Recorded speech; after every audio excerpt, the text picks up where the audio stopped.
Napoklu town Muhiyuddin ಸುನ್ನಿ Muslim Jamaat ಆಶ್ರಯದಲ್ಲಿ September 20ರಿಂದ 22ರವರೆಗೆ ಮದದೆ Madina ಬೃಹತ್ ಮಿಲಾದ್ ಸಮಾವೇಶ ನಾಪೋಕ್ಲುವಿನಲ್ಲಿ ನಡೆಯಲಿದೆ ಎಂದು ಜಮಾತ್ ಅಧ್ಯಕ್ಷ ಎಂಎಚ್ ಅಬ್ದುಲ್ ರೆಹಮಾನ್ ತಿಳಿಸಿದರು. ಮಡಿಕೇರಿಯಲ್ಲಿ ಸುದ್ದಿಗೋಷ್ಠಿಯಲ್ಲಿ ಮಾತನಾಡಿದ ಅವರು, ನಾಪೋಕ್ಲು ಮಾರುಕಟ್ಟೆ ಆವರಣದಲ್ಲಿ 3 ದಿನಗಳ ಕಾಲ ನಡೆಯಲಿರುವ ಸಮಾವೇಶಕ್ಕೆ ಸೆಪ್ಟೆಂಬರ್ 20ರಂದು ಜುಮಾ ನಮಾಜ್ನ ಬಳಿಕ ಧ್ವಜಾರೋಹಣ ನೆರವೇರಿಸುವ ಮೂಲಕ ಚಾಲನೆ ನೀಡಲಾಗುವುದು. ಅಂದು ಸಂಜೆ 7 ಗಂಟೆಗೆ ಧಾರ್ಮಿಕ ಪ್ರಭಾಷಣ ನಡೆಯಲಿದ್ದು, ನಾಪೋಕ್ಲು ಟೌನ್ ಸುನ್ನಿ ಮುಸ್ಲಿಂ ಜಮಾತ್ ಮುದರಿಸ್ ಅಶ್ರಫ್ ಹನ್ಸನಿ ಕಾಮಿಲ್ ಸಕಾಫಿ ಉದ್ಘಾಟಿಸಲಿದ್ದಾರೆ.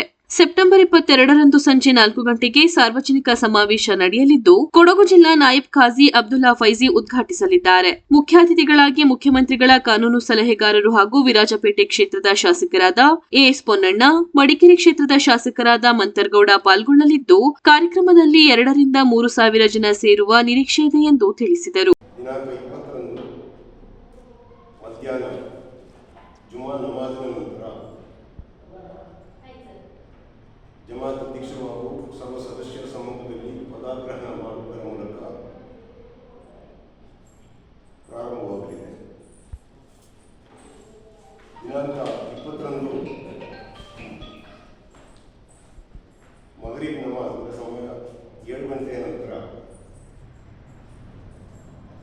ಉದ್ಘಾಟನಾ ಭಾಷಣ ಹಾಗೂ ಮುಖ್ಯ ಪ್ರಭಾಷಣ ಇಬ್ಬರು ಧರ್ಮಗುರುಗಳಿಂದ ನಡೆಯಲಿದೆ.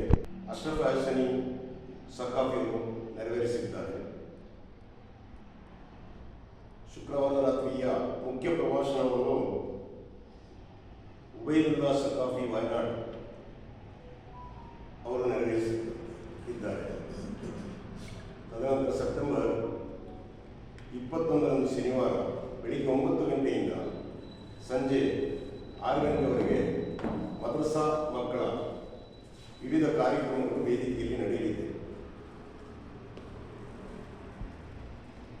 ಆ ವೇದಿಕೆಯಲ್ಲಿ ಎಲ್ಲ ನಾಡಿನ ಗೌರವಾನ್ವಿತ ಹಿರಿಯ ಸದಸ್ಯರುಗಳು ಮುಖ್ಯ ಅತಿಥಿಗಳಾಗಿ ಭಾಗವಹಿಸಿದ್ದಾರೆ.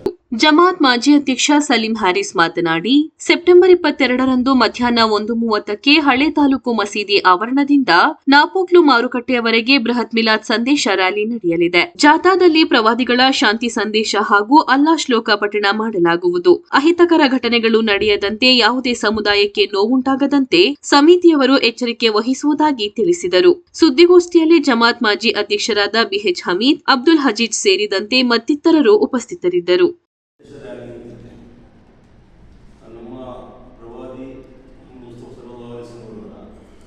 ಮುಖ್ಯ ಸಂದೇಶವಾದಂತಹ ಶಾಂತಿ ಮತ್ತು ಸೌಹಾರ್ದತೆ